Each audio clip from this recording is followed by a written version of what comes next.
आज हम लोग एलिगेशन के परफेक्ट यूज को देखेंगे। जो एलिगेशन का यूज है ना, ऐसा नहीं है कि 2 चैप्टर 3 चैप्टर में है। जनरल जहां भी पढ़े होंगे, जैसे भी पढ़े होंगे, आपको मिलेगा कि वो 2-4 परसेंटेज के सवाल सीख लेते हो, 2-4 प्रॉफिट लॉस सीख लेते हो, 2-4 एवरेज सीख लेते हो और खत्म हो जाता है आपका एलिगेशन। मैक्सिमम जगह यही होता है। लेकिन अगर मैं बात करूं एलिगेशन के यूज का, तो आपको ऑलमोस्ट पूरे अरिथमेटिक मैथ में है, इसका यूज एडवांस मैथ में नहीं है। और next, alligation is not a chapter, alligation is a method to solve the question. इसी वजह से मैं इसे हमेशा स्पीड बूस्टर सेशन में देता हूं कि इससे आपका स्पीड बूस्ट हो जाए। अब मैं आपको बोलूं, मैं हर चैप्टर में इसका यूजेज आपको दिखाऊंगा। जैसा कि मेरे को पता है कि आप वेटेड एवरेज का कॉन्सेप्ट पढ़ लिए हो, और जो एलिगेशन होता है वेटेड एवरेज का ही पार्ट होता है। तो आ जाओ हम लोग एलिगेशन के पहले बेसिक को समझेंगे थोड़ा सा, वो होता क्या है, आता कैसे है, क्यों होता है, उसको समझेंगे। देन हम लोग इसके यूजेज हर चैप्टर में करेंगे। और जो आपके डिफिकल्ट सवाल है ना, इतने बड़े बड़े जिसको देख के तोते उड़ जाते हैं पेपर में, उसको आप चुटकी में करोगे ना, ऐसे मजाक बना दोगे। जो होता है ना, सवालों को देख के मजाक बना देना, आई गारंटी आप पूरा क्लास देखने के बाद उन सवालों को मजाक बना कर रख दोगे, जिसको सॉल्व करने में बहुत टाइम लगता था। तो आ जाओ स्टार्ट करते हैं। पहले हम लोग सीखेंगे basic of alligation. Basic of alligation, basic of alligation में आपको पता होना चाहिए व्हाट इज एलिगेशन। एलिगेशन है क्या? Alligation is nothing but the reverse process of weighted average. लिख लो ये लाइन कि alligation is nothing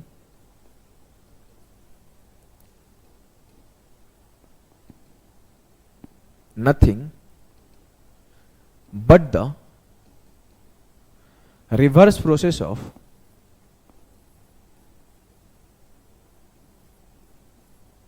weighted average।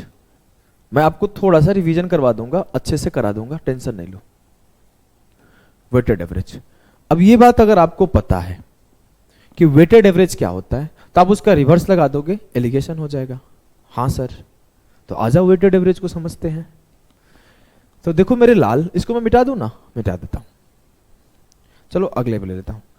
देखो मेरे लाल, अगर मैं आपको समझाऊं कि वेटेड एवरेज क्या होता है, तो मैं आपको एक जनरल सा एवरेज का क्वेश्चन लेके समझाता हूं कि इसी स्कूल में 60 गर्ल्स है और उसमें 40 बॉयज है। अगर मैं बोलूं कि जो गर्ल्स का एवरेज हाइट है वो 5 फीट है, हो सकता है एवरेज वेट दिया हो कि 50 केजी हो सकता है एवरेज मार्क्स दिया हो कि 60% मार्क्स है, कुछ भी हो सकता है। आपको यह समझना है ना कि उन हर केसेस में एलिगेशन या फिर वेटेड एवरेज लगता है, उन हर केसेस में।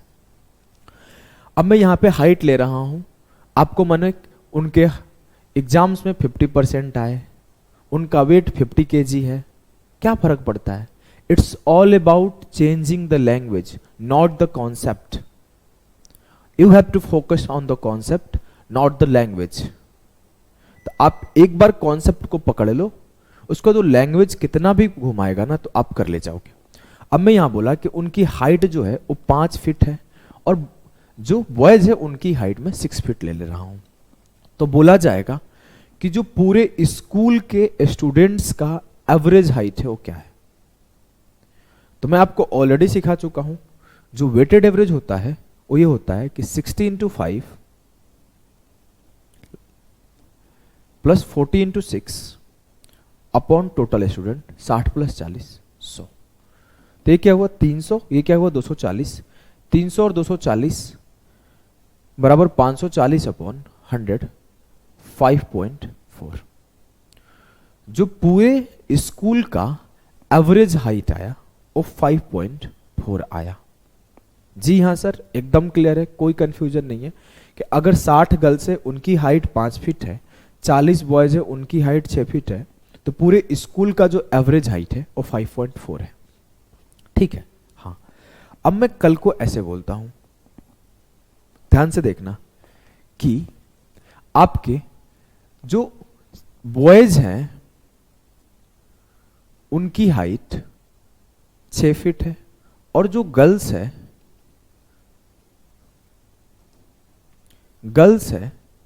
उनकी हाइट 5 फीट है और पूरे स्कूल का जो एवरेज हाइट है वो 5.4 है, तो आप ये बताइए कि उसमें गर्ल्स और बॉयज की रेशियो क्या है संख्या का। सवाल समझ रहे हो? ये सवाल मैं लिखा हूं, इसी को दोबारा लिखा हूं कि मैं बोला अब की बार मुझे पता है कि गर्ल्स का हाइट का एवरेज क्या है, बॉयज का हाइट का एवरेज क्या है और ओवरऑल स्टूडेंट का एवरेज क्या है। तो मुझे ये बताना है कि गर्ल्स और बॉयज का रेशियो क्या है। अब मैं क्या करूंगा सर, इसको अब बेसिक से जाके करे क्या कर लेते हैं। मान लेता हूं कि x मेरे स्टूडेंट थे बॉयज और मान लेता हूं y मेरे स्टूडेंट थे गर्ल्स, तो टोटल स्टूडेंट कितने हुए x प्लस वाई। क्लियर है जी सर? इसको ना मैं ऐसे थोड़ा सा ऐसे कर लेता हूं, इसको फ्लिप किया जा सकता है ना, घुमाया तो जा सकता है ब्रो। चलो मैं ऐसे इस वजह से ऐसे लिखना चाहता था ना कि आप लोग समझ पाओ, कंफ्यूजन ना हो। कितना लोग कंफ्यूज हो जाएंगे, मैं ऐसे लिख दिया हूं तो मैं ऐसे लिख देता हूं कि यहां मान लिया बॉयज है, इनकी हाइट 6 फीट है, यहां मान लिया गर्ल्स है, इनकी हाइट 5 फीट है, यहां मैं total boys plus girls student लिख लिया, इनकी 5.4 है, इसको मैं बोल दिया x है, इसको मैं बोल दिया y है, ये x प्लस वाई है। बस मैं इसको ऐसे लिख दिया था तो आप लोग कंफ्यूज हो जाते हैं। अब देखो दिखाता हूं। अब मुझे पता है कि अगर मुझे बॉयज की हाइट पता है, मुझे गर्ल्स की पता है, तो मैं एवरेज दोनों का निकाल सकता हूं। तरीका मुझे वेटेड एवरेज का पता है कि x into 6 plus y into 5 upon x plus y बराबर 5.4। जी हाँ सर, ये क्या हुआ 6x, ये क्या हुआ 5y और इधर ये मल्टीप्लाई होगा तो 5.4x प्लस 5.4y। 5x को एक साइड और y को एक साइड किया तो 6x माइनस 5.4x बराबर 5.4y माइनस 5y। मुझे क्या मिला 0.6x बराबर 0.4y। तो x रेशियो y कितना आएगा, x रेशियो y आएगा आपका, डेसिमल से डेसिमल खत्म, 2 तिया 6, 2 दूना 4, y को इधर लाया 3 को इधर भेजा तो x अपॉन y आया 2:3। x में बॉयज को माना था, y में गर्ल्स को माना था। इसका भी मैं रेशियो काट के देखता हूं, 20 तिया 60, 20 दूना 40। बॉयज को x माना था 2 यूनिट आ गया, गर्ल्स को y बना था उसके बराबर 3 यूनिट आ गया। समझ गए जी सर? तो जब भी आपके सामने केसेस उल्टा हो कि आपको ना एक सेक्शन का कुछ पता हो, कितना परसेंट से बढ़ रहा है, कितना परसेंट से घट रहा है, कितना परसेंट का प्रॉफिट हो रहा है, कितने परसेंट का लॉस हो रहा है, और दूसरे सेक्शन का पता हो और उन दोनों का मिला के पता हो, तो आप एलिगेशन लगाओगे। लेकिन ऐसे एलिगेशन लगाओगे क्या? नहीं मेरे लाल, अगर आप ऐसे एलिगेशन लगाओगे तो आपका जीवन बर्बाद हो जाएगा। पेपर में कभी आप सॉल्व भी नहीं कर पाओगे। पेपर में सॉल्व करने के लिए आपको पेपर ओरिएंटेड अप्रोच आना ही चाहिए। अब देखो, एलिगेशन को लगाने के लिए एक फॉर्मेट दिया गया जो कि जनरल बुक्स में, हर बुक्स में मिल जाएगी। अगर हम चाहे तो उस फॉर्मेट को बदल भी दे, कोई ऐसा नहीं है कि वो फिक्स है। ए प्लस बी का होल स्क्वायर फिक्स है, लेकिन एलिगेशन का फॉर्मेट फिक्स नहीं है। हम लोग एक फॉर्मेट क्या दिए, मैं यहीं पे सिखाता हूं। हम लोग एक फॉर्मेट क्या दिए कि जो हमारा पहले ग्रुप का कोई भी हो सकता है, एवरेज हो सकता है, इंक्रीज डिक्रीज हो सकता है, कुछ भी हो सकता है, वो जो है वो है 6। मान लिया मैं बॉयज का एवरेज 6 है और मान लिया मैं गर्ल्स का एवरेज 5 है। और जो एवरेज आता है दो लोगों का, अगर मैं बोलूं कि आपका 10 से इंक्रीज है और किसी और का 20% से इंक्रीज है, तो दोनों लोगों को मिला के जो इंक्रीज होगा ना, वो हमेशा 10 और 20 के बीच में होगा। तो यहां पर बॉयज का एवरेज 6 है, गर्ल्स का एवरेज 5 है, तो जो ओवरऑल एवरेज आएगा ना, हमेशा 6 और 5 के बीच में आएगा। मैं बोलूं कि 6 और 5 के बीच में क्या है, 5.4, तो ये हमारा एवरेज है। अब आपको एक चीज ध्यान रखना है, हमेशा बड़े वाले में से छोटे को माइनस कर लेना है। इसको मैं प्रूफ कर दूंगा आगे, क्यों कैसे। बड़े वाले से छोटे को माइनस कर लो। यहां बॉयज थे ना, जी सर। यहां गर्ल्स थी ना, जी सर। 6 से माइनस किया 5.4, कितना आया 0.6। 5.4 से माइनस किया 5, क्योंकि 5.4 बड़ा है 5 से, तो ये कितना आया 0.4। रेशियो काटा 2:3, बॉयज और गर्ल्स का रेशियो आ गया। क्लियर है, एकदम क्लियर है सर। 2:3 यहां से भी आया था, 2:3 यहां से भी आया, प्रूफ करके चेक भी किए तो सब सही है, कहीं भी कोई कंफ्यूजन नहीं है। अब ये क्यों हम लोग घटा रहे हैं ना, 6 से 5.4 और 5.4 से 5, इसको हम लोग 1 सेकंड में समझ लेते हैं। आप बिल्कुल टेंशन नहीं लो, यहां तक आपको क्लियर होगा सब कुछ। मैं बोला कि आपके पास एक ए नंबर ऑफ स्टूडेंट है, या फिर ए है, और एक आपके पास बी है। अब मैं आपसे बोलूं कि इनका इन साहब का एवरेज है x, इन साहब का एवरेज है y, और मैं बोलूं कि जो ओवरऑल तीनों को मिलके बना वो c बना, जिसे हम लोग a+b भी लिख सकते हैं। टोटल उसका जो एवरेज है वो z है। तो मुझे बताना है a/b क्या आएगा। जैसे हम लोग यहां पे किए थे कि 60 गर्ल्स का एवरेज 5 है, 40 बॉयज का एवरेज 6 है, तो टोटल 100 का कितना आया 5.4। सेम यहां पे हुआ कि यहां पे एक्स वाई पहले से लिया हुआ था। तो अब मैं इसे कैसे सॉल्व करूंगा, तरीका मुझे पता है। a into X plus b into Y upon a plus B बराबर, इसका एवरेज कितना है z, तो मैं लिखा ax प्लस बी वाई बराबर ZA प्लस ZB। अब मैं A को एक साइड और B को एक साइड करता हूं, इधर लाया तो क्या मिला मेरे को, A common x minus Z, और इधर ले गया तो क्या मिला B common z minus Y. अब मैं देखूं मेरा a/b क्या आया, तो a/b आया x minus Z upon z minus Y.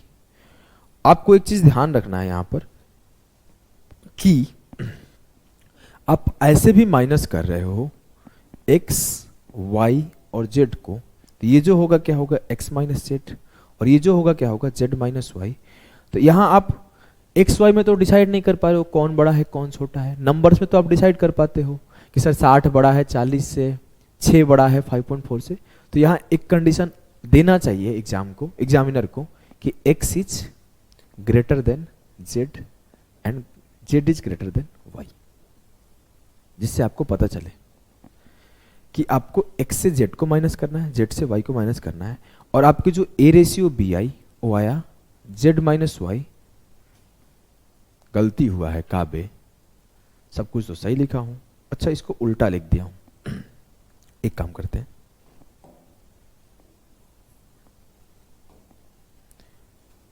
A B upon ए, इसको मैं क्या किया हूं ना, इसको यहां भेजा हूं, इसको यहां भेजा हूं। तो अब देख लो ये ए है ये बी है, नहीं तो आपको समझना है तो ऐसे लिख लो, कोई बड़ी चीज थोड़ी है, बहुत आसान सा चीज है कि ए अपॉन बी बराबर Z minus Y upon X minus Z. Clear है जी सर, एकदम क्लियर है, कहीं पे भी कोई दुख दर्द पीड़ा नहीं है, सब कुछ समझ में आ गया। ये तो बहुत हलवा है ना, यस सर। अब हम लोग क्या करेंगे ना, इसके आगे के एक्सटेंडेड चीज कैसे कैसे सवाल बनते हैं, क्या क्या बनते हैं, ये जो रेशियो आता है वो कहां से आता है कैसे आता है, इसको समझेंगे। सर एवरेज का हम लोग एलिगेशन लगा रहे हैं, तो यहां संख्या का रेशियो आ रहा है, ऐसा क्यों हो रहा है, या फिर यही क्यों आ रहा है। तो ये जो होता है ना बेस वैल्यू पे चलता है। हमारा एवरेज का फॉर्मूला क्या होता है, हमारा एवरेज का फॉर्मूला होता है sum upon number, sum of all observation upon total observation. तो जो आपके नीचे बेस में आएगा, जब भी आप एलिगेशन लगाओगे तो उसका ही रेशियो एट द एंड आएगा। नहीं समझ में आया, अभी समझा देता हूं। प्रॉफिट परसेंट क्या होता है या फिर लॉस परसेंट क्या होता है, सर ये होता है प्रॉफिट अपॉन सीपी या फिर लॉस अपॉन सीपी इंटू 100। इसके नीचे क्या है सीपी। अगर मैं बोलूं कि मेरे को एक गाय खरीदने में 10% का प्रॉफिट, गाय खरीदा उसे 10% प्रॉफिट पे सेल किया, एक बकरी को मैं 20% प्रॉफिट पे सेल किया, ओवरऑल में 15% का प्रॉफिट कमाया। तो जब मैं 10, 20 और 15 में, मान लो बोला गाय 10% प्रॉफिट पे बेचा, बकरी 20% प्रॉफिट पे बेचा और मैं उसे 15% प्रॉफिट पे सेल कर दिया, तो जो रेशियो आएगा यहां पे माइनस करने के बाद वो कॉस्ट प्राइस का रेशियो आएगा। कल को मैं अगर बोल दूं कि मैं सिंपल इंटरेस्ट में जो मेरा रेट है, रेट क्या होता है R%, तो R जो होता है ना R/100 ऐसे होता है ना, तो यहां पर अगर मैं लिखना चाहूं तो मैं बताना चाहूं कि P into R into T/100 होता है। तो अगर मैं बोला 10% रेट है तो 1/10 होगा, तो जो 10 होता है ना वो प्रिंसिपल होता है। अगर मैं बोला 10% रेट है तो इसका मतलब 1/10 होता है, तो जो 10 होता है ना वो प्रिंसिपल होता है, और जो 1 होता है ना इंटरेस्ट ऑफ 1 ईयर होता है। तो मैं ऐसे सवाल बनाया कि मेरे पास एक कुछ पैसे थे, उसका कुछ हिस्सा मैं राम को दिया और कुछ हिस्सा मैं श्याम को दिया। राम से मुझे 15% का ब्याज मिला, श्याम से मुझे 20% का ब्याज मिला, दोनों से मिला के मुझे 12.5% का ब्याज मिला। 15-20 बोला था ना, तो 18% का मिला। तो जो अल्टीमेट रेशियो आएगा एट द एंड वो किसका आएगा? वो प्रिंसिपल का आएगा। मैं बोला एक को 15% पर दिया, एक को 18% पर दिया, तो जो मैं सबको मिला के 17 मिला, तो जो यहाँ पे माइनस करके रेशियो आएगा वो प्रिंसिपल का आएगा। कल को मैं बोलूं कि मेरा स्पीड बराबर क्या होता है? स्पीड बराबर होता है डिस्टेंस अपॉन टाइम। मैं बोला कि एक सर्टेन डिस्टेंस मैं 10 की स्पीड से गया और एक सर्टेन डिस्टेंस में 20 की स्पीड से गया। ओवरऑल मेरा एवरेज स्पीड 16 रहा। अगर उसमें एलिगेशन लगाऊंगा तो जो मेरा रेशियो मिलेगा एट द एंड वो टाइम का मिलेगा। हम लोग धीरे धीरे इसके सवालों को करेंगे तो समझ जाएंगे। आप इस चीज को तो समझ गए कि जो बेस में होता है ना उसी का रेशियो आता है एलिगेशन लगाने के बाद। क्लियर है? जी सर। तो पहले हम लोग 2-3 सवाल बेसिक का करते हैं, कैसे कैसे सवाल बनते हैं उसको समझ लेते हैं, उसके बाद करेंगे। पहले हम लोग समझते हैं कि इसको 2 से 3 तरीके से सवाल बनते हैं। अगर मैं बोला कि फर्स्ट टाइप कैसे बनेगा, तो फर्स्ट टाइप मैं आपको करा भी दिया हूं कैसे बनेगा। फर्स्ट टाइप में बोलूं कि बॉयज का, चलो बॉयज नहीं, इस पर थोड़ा सा स्टेटमेंट बदल के देखता हूं जिससे आप समझ पाओगे। मैं बोला मेरा एक केस में प्रॉफिट परसेंट 12% है। चलो और आसान करता हूं इसे। मैं बोला कि 12 रुपए पर केजी में खरीद के लाया कोई चीज और 15 रुपए केजी में खरीद के लाया कोई चीज, और इसे मैं सेल कर दिया 13 रुपए पर केजी। तो मेरा पहले क्वांटिटी का और दूसरे क्वांटिटी का रेशियो क्या आएगा? तो आसानी से कर लोगे। 13 से 12 गया 1, 15 से 13 गया 2, 2 रेशियो 1 होगा सर, कोई दिक्कत नहीं हुआ मुझे। दूसरा टाइप में जो सिखाऊंगा वो ये होगा कि मैं ये बोल दूं कि मेरा x रुपए पर केजी में खरीदा एक क्वांटिटी और एक क्वांटिटी में खरीदा 30 रुपए पर केजी, और इसे मैं सेल कर दिया 24 रुपए पर केजी।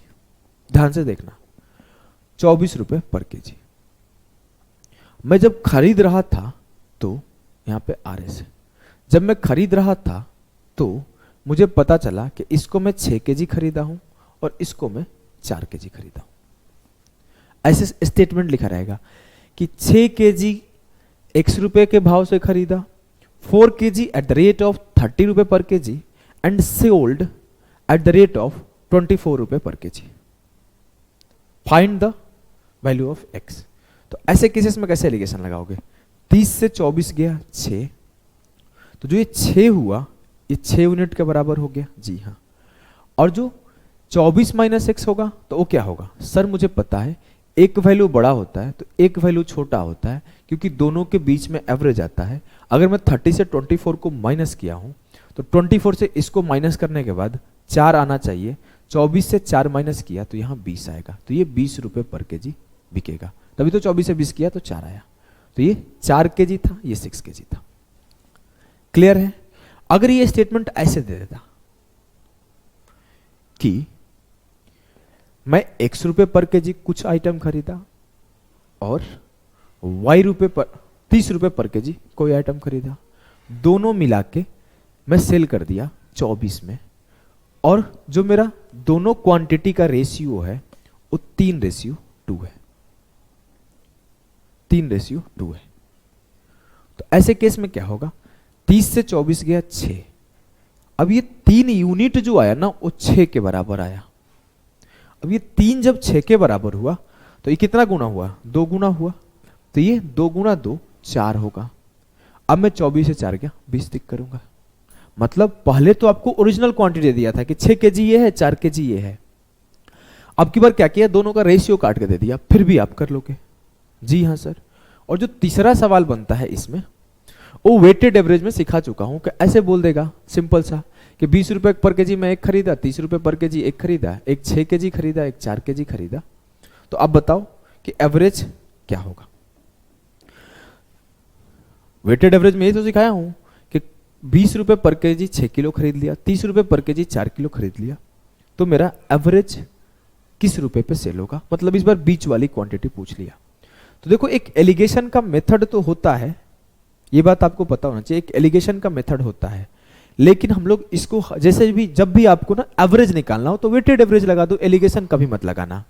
मैं तरीका सिखा दे रहा हूं, नहीं तो कुछ लोग बोलेगा सिखाए नहीं, मैं सिखा दूंगा भाई, काहे चिंता करते हो मेरे लाल। अब देखो, अब मैं बोलूं कि मेरे को क्या निकालना है, बीच वाला चाहिए, यही निकालना है ना। हाँ, कैसे निकालोगे, देखो इस दोनों के बीच का डिफरेंस क्या है, 10। जो ये बीच का डिफरेंस है ना उसको 6 और 4 में बांट देना होता है। अब ये 6 4 लिखा गया तो 6 4 10 बराबर 10 हो गया। 6 4 10 बराबर 10 हो गया, तो 1 बराबर 1 हो गया, तो 6 बराबर 6 हो गया, 4 बराबर 4 हो गया।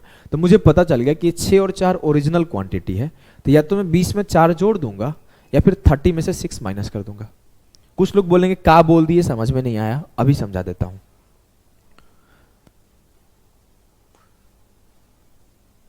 मैं बोला मैं 20 रुपए के हिसाब से कुछ खरीदा हूं, 30 रुपए के हिसाब से कुछ खरीदा हूं, और जो कुछ कुछ खरीदा हूं ना वो 3:2 में है।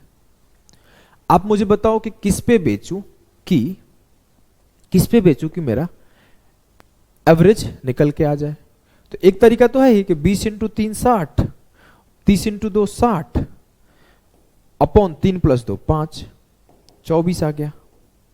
ये तो सबको पता है, लेकिन अभी आपको इसको एलिगेशन से सॉल्व करना है। तो कैसे करोगे, इन दोनों के बीच में कितने का डिफरेंस है, 10 का। जी हाँ, इस 10 को ना इस 3:2 में बांटो। 3 2 कितना हुआ, 5, 5 बराबर 10, 1 यूनिट बराबर 2, मतलब 3 यूनिट बराबर 6 और 2 यूनिट बराबर 4। 20 + 4 24, या फिर 30 - 6 24। क्लियर है ना जी सर। लेकिन आपको इसका यूज करना नहीं है।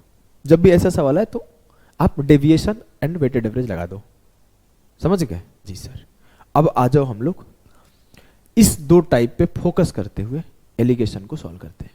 ऐसे ऐसे सवाल आए हैं पेपर में कि आपको क्या बताऊं। मैं उस बेसिक सवाल को, उस अच्छे लेवल के सवाल को कुछ सवाल के बाद लूंगा। पहले मैं 3-4 बेसिक सवाल करा देता हूं, जिससे कि आप लोगों को पता चलेगा कि आपका अंडरस्टैंडिंग बढ़ गया है इस टॉपिक में। उसके बाद हम लोग अच्छे लेवल के सवालों पे मूव करेंगे। क्या है, इन व्हाट रेशियो RS 18 रुपए पर KG rice should be mixed with 25 रुपए पर KG rice so that the rate of mixed rice becomes 20 रुपए पर केजी। किस अनुपात में 18 रुपए पर केजी और 25 रुपए पर केजी को मिला दें कि वो 20 रुपए पर केजी बिके। 20 से 18 गया 2 और 25 से 20 गया 5। 5:2 की क्वांटिटी में मिला दूंगा तो मेरा वो सही होगा। अगर मैं ऐसे, इसका मतलब ये हुआ कि 18 रुपए पर केजी के हिसाब से 5 केजी और 25 रुपए पर केजी के हिसाब से 2 केजी में लूंगा तो उसे 20 में सेल करूंगा तो नो प्रॉफिट नो लॉस होगा। ओ हमारा जितना खर्चा हुआ है उतना निकल के आ जाएगा। अब ये हो सकता है 5 का 4 गुना 20 केजी हो जाए, 2 का 4 गुना 8 केजी हो जाए, फिर भी इसमें कोई चेंज नहीं होगा, ये 20 का ही जाएगा। हो सकता है 5 की जगह 50 केजी हो जाए, 2 की जगह 20 केजी हो जाए, तो भी कोई चेंज नहीं होगा। इसका रेशियो फिक्स रहना चाहिए कि 5:2 ही हो। इनका कोई भी मल्टीप्लायर हो, कल को मैं बोल दूं कि 100 केजी और 40 केजी है, तो इसका रेशियो फिक्स है 5:2, लेकिन क्वांटिटी कुछ भी हो सकता है। क्लियर है ना? चलो सवालों को सॉल्व करते हैं। The price of a variety of a commodity is 7 रुपए पर KG and that of another is 12 रुपए पर KG. Find the ratio in which to varieties should be mix so that the price of mixture is 10 रुपए पर KG. एक वस्तु की एक किस्म को 7 रुपए पर किलो और दूसरी को 12 रुपए पर किलो में मिला के 10 का बेचा गया, तो दोनों का अनुपात बताना है, किस अनुपात में मिलाया गया है। क्लियर है? जी सर। आपको एक बात और ध्यान रखना है, जो आपको एग्जाम में कंफ्यूज करता है या फिर सिली मिस्टेक करवा देता है। क्या ध्यान रखना है मैं बताता हूं। अभी मैं एक ऑप्शन ऐसे दे देता 3:2, ये 2:3 था, एक ऑप्शन देता 3:2, तो आंसर टिक करने में ना थोड़ी सी घबराहट होने लगती है, किसको टिक करूं। भाई मैं फील किया हूं, मुझे पता है, जब आप सॉल्व करोगे फटाफट से 7, 10, 12, 2:3, अरे रे किसको टिक करूं, वहां जो डर है ना, उस डर को खत्म कर लेना है। जो पहले बोला है वो पहले आएगा, जो बाद में बोला है वो बाद में आएगा। पहले 7 बोला है, पहले उसका आएगा, फिर 12 बोला है, फिर उसका आएगा। अगर वो स्टेटमेंट क्लियर लिख दिया कि नहीं पहले 12 वाला लिखो फिर 7 वाला लिखो, तो आपको उल्टा करके लिखना है। जैसे वो बोल सकता है कि मैं यहां चीनी को नमक के साथ मिला दिया, तो 7 रुपए के हिसाब से चीनी खरीदा, 12 के हिसाब से नमक खरीदा, तो नमक रेशियो चीनी बताएं, तो आपको फिर उल्टा करके लिखना है आंसर।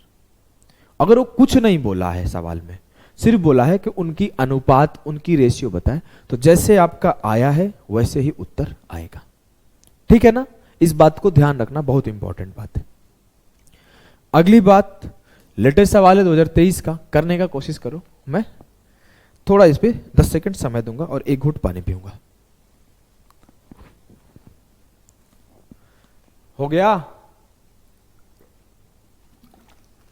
मेरे लाल, मेरे गुड्डा, मेरे गुड़िया, इस सवाल को करो, मजा आएगा करके।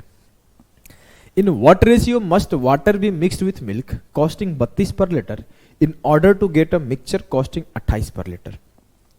32 रुपए प्रति लीटर की लागत वाले दूध के साथ पानी को किस अनुपात में मिलाया जाना चाहिए कि 28 रुपए प्रति लीटर की लागत वाला मिश्रण प्राप्त हो।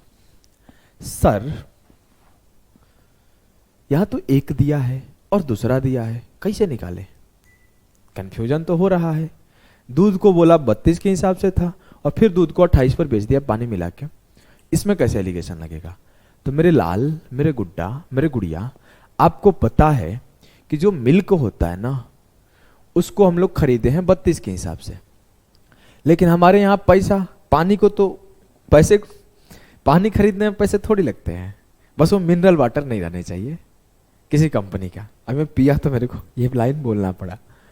तो आप पानी हो सकता है नाली से भी भर दे, नदी से भी भर दे, चापाकल गांव में होता है चापाकल से भर दे, तो पानी खरीदने में उसे 0 रुपए का कॉस्ट आया।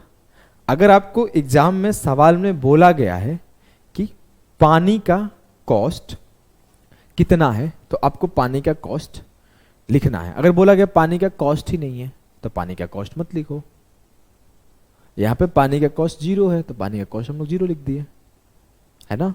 जी सर। अब मेरे से बोला गया कि इन दोनों को मिलाने के बाद 28 रुपए सेल किया।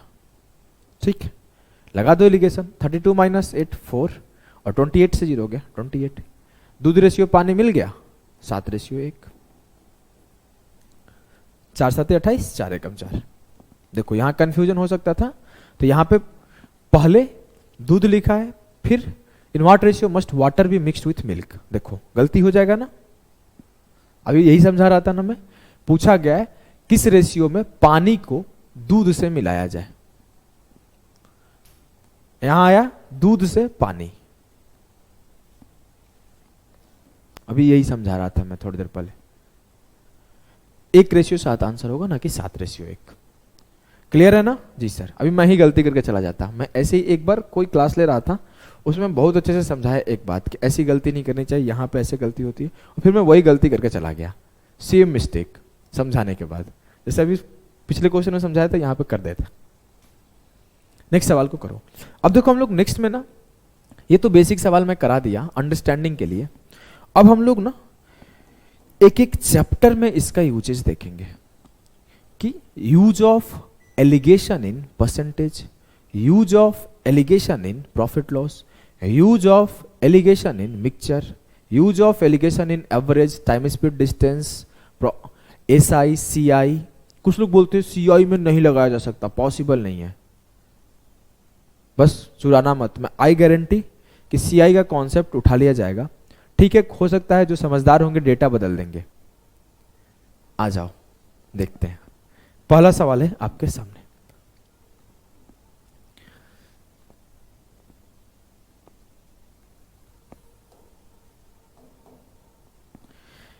A spends 65% of his income. His income has increased by 20.1% and his expenditure has increased by 25%.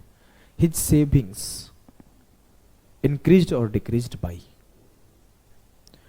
अगर मैं बोलूं कि ए अपनी आय का 65% खर्च करता है, तो 65% का मतलब क्या होगा? 65/100, 13/20। इसका मतलब है कि अगर 20 उसका इनकम होगा तो 13 उसका एक्सपेंस होगा। जी हाँ। अगर मैं बोलूं वो 35% सेव करता है, अगर 100 में से 65 खर्च कर गया तो 35% सेव करता है। 35% का मतलब क्या हुआ? 7/20। 20 उसका इनकम हुआ तो 7 उसका सेविंग हुआ। जी हाँ। सर यहां पे इनकम जो है बेस नहीं बन रहा है क्या? हाँ बन रहा है। तो मैं ऐसे बोल सकता हूं क्या कि एक्सपेंस में कुछ इंक्रीज हो, सेविंग में कुछ इंक्रीज हो, और जो ओवरऑल इंक्रीज हो उसको मैं एलिगेशन लगाऊंगा तो मेरा एक्सपेंस रेशियो सेविंग आएगा। समझना, मैं बोला मेरे एक्सपेंस में, इनकम में मेरे 20.1% का इंक्रीज है, एक्सपेंस में 25% का, तो मेरा एक्सपेंस जो है 25% का इंक्रीज है। मेरा सेविंग का इंक्रीज मुझे पता नहीं है, लेकिन मुझे मेरा इनकम का इंक्रीज पता है 20.1%, और मुझे अपना एक्सपेंस और सेविंग का रेशियो पता है 13:7। क्योंकि अगर मैं यहां पे सीधा बोल दूं कि 20 में से 13 खर्चे हो गए तो 7 बचेंगे, तो ये मेरा एक्सपेंस है, ये मेरा सेविंग है। और यहां मैं एक्सपेंस लिखा हूं तो 13 लिखूंगा, और यहां मैं सेविंग लिखा हूं तो 7 लिखूंगा। यही तो बोलना चाहता हूं, एक्सपेंस और सेविंग को मिला के इनकम बनेगा। तो एक्सपेंस पे कुछ चेंज, सेविंग पे कुछ चेंज, तो ओवरऑल चेंज जो होगा इनकम पे होगा। क्लियर है? जी सर। लगा दो। 25 से 20.1 गया, कितना बचा? 4.9। 4.9। 7 यूनिट बराबर है 4.9 के। इट मीन्स ये 0.7 गुना हुआ है। 13×7 = 91, ये 9.1 होगा। ये बड़ा है तो ये छोटा होगा, तो 20.1 से 9.1 माइनस कर लो, 11% का इंक्रीज होगा। क्लियर है? एकदम क्लियर है सर। कौनो दुख, कौनो दर्द, कौनो पीड़ा, कौनो परेशानी ना है हमका। तो आइए अगले सवाल पर इसको हम लोग तोड़ते हैं, मरोड़ते हैं। सवाल ये है कि राघव खर्चा करता है 80% ऑफ हिज इनकम। 80% खर्च करने का मतलब क्या है मेरे लाल? कि वो 4/5 खर्च करता है, 5 में से 4 खर्च करता है, 1 बचाता होगा। तो जो मेरा एक्सपेंस और सेविंग का रेशियो हुआ 4:1 हुआ। If his income increases by 12% and the saving decrease by 10%। अब देखो मुझे उसके एक्सपेंस में क्या चेंज है नहीं पता है, उसके इनकम में 12% से इंक्रीज हुआ है, सेविंग साहब का 10% से डिक्रीज हुआ है, खर्चा ज्यादा बढ़ा दिए होंगे। What will be the percentage increase in his expenditure? कब? जब मुझे एक्सपेंडिचर और सेविंग का रेशियो पता है, यही तो लिखते हैं, यहाँ एक्सपेंस, यहाँ सेविंग, यहाँ इनकम। क्लियर है जी सर। अब देखो आपको हमको बता चुके हैं कि बड़े वाले से छोटे को माइनस करना है। इतना तो क्लियर है कि ये छोटा है और ये बड़ा है, क्योंकि -10% है। तो आपको इधर x -12 होगा, तो इसको मैं लिखूंगा नहीं, पता नहीं है। अब मैं इसको करता हूं, तो 12 माइनस -10 तो कितना हुआ, ऐसे -10 22। तो अगर मैं इससे इसको माइनस किया तो यहाँ 22 आया। ये कितना गुना है, 4 पच्चे 20, 4 पच्चे 20, 5.5 टाइम्स। तो एक यूनिट किसके बराबर हुआ, 5.5। तो ये कितना होगा, 12 प्लस 5.5, 17.5% से इंक्रीज हुआ होगा इनकम। क्लियर है? Yes sir. नेक्स्ट सवाल को सॉल्व करो।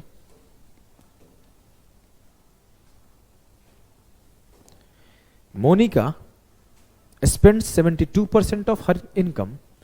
If her income increases by 20% and saving increase by 15%, then her expenditure increases by correct to 1 decimal. Monika अपने आय का 72% खर्च करती है। सर 72% खर्च करती है तो 28 बचाती होगी, रेशियो काट लिए, 18:7 हो गया। तो ये मेरा एक्सपेंस है और ये मेरा सेविंग है। इनकम मोनिका का इंक्रीज हुआ है 20% से, सेविंग इंक्रीज हुआ है 15% से। मेरा एक्सपेंस में क्या इंक्रीज है बताना है।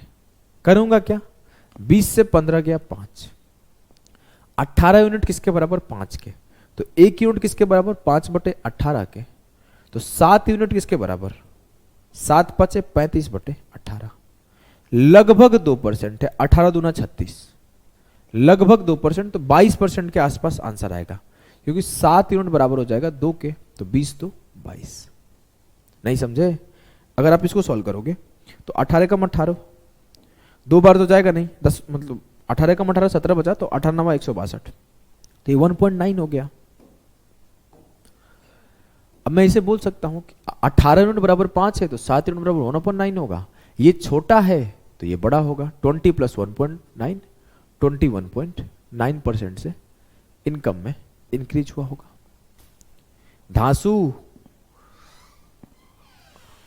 धांसू लगा?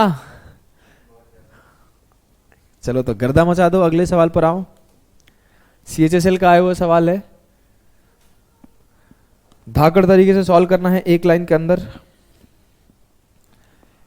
इन an examination 180 marks of a subject, 75% marks are allocated for theory and the rest for project work. Beena scored 60% in theory. What percentage of marks must she score in the project to achieve an overall 62% marks in the subject? अब देखो क्या है, 75% अंक theory से मिल रहे हैं, बाकी के प्रोजेक्ट से मिल रहा है। जी हाँ सर। बीरा ने थ्योरी में 60% पा लिया। जी हाँ सर।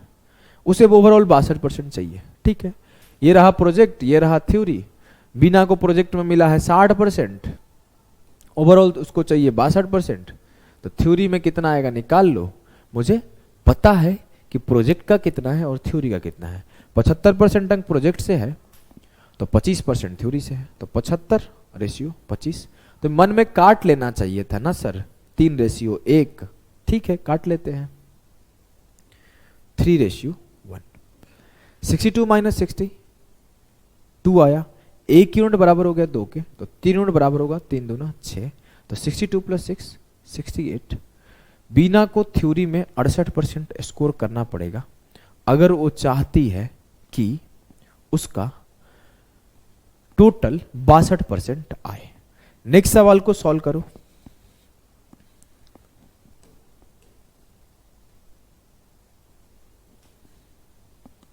चलो नेक्स्ट सवाल को सॉल्व करो। क्या है, इन a year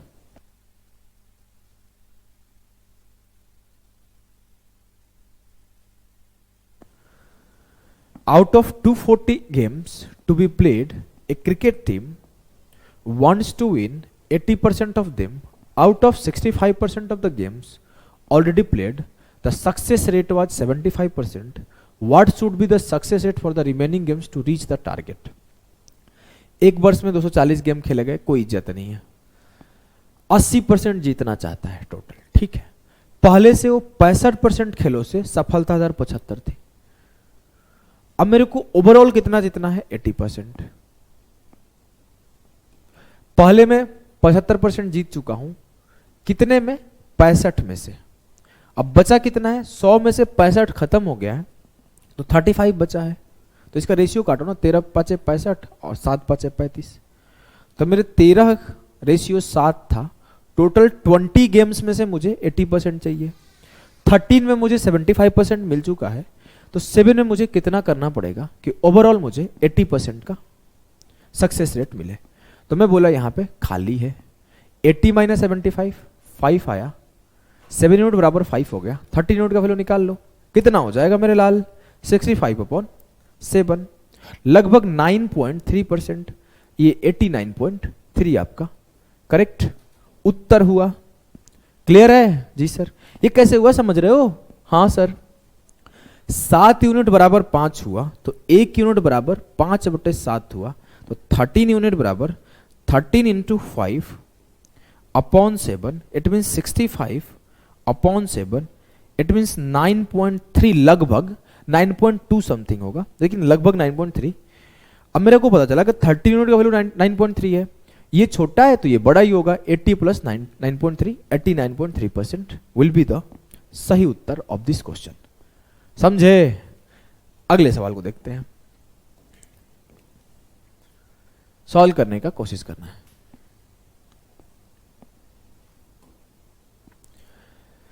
A certain number of students from school X appeared in an examination and 30% students failed.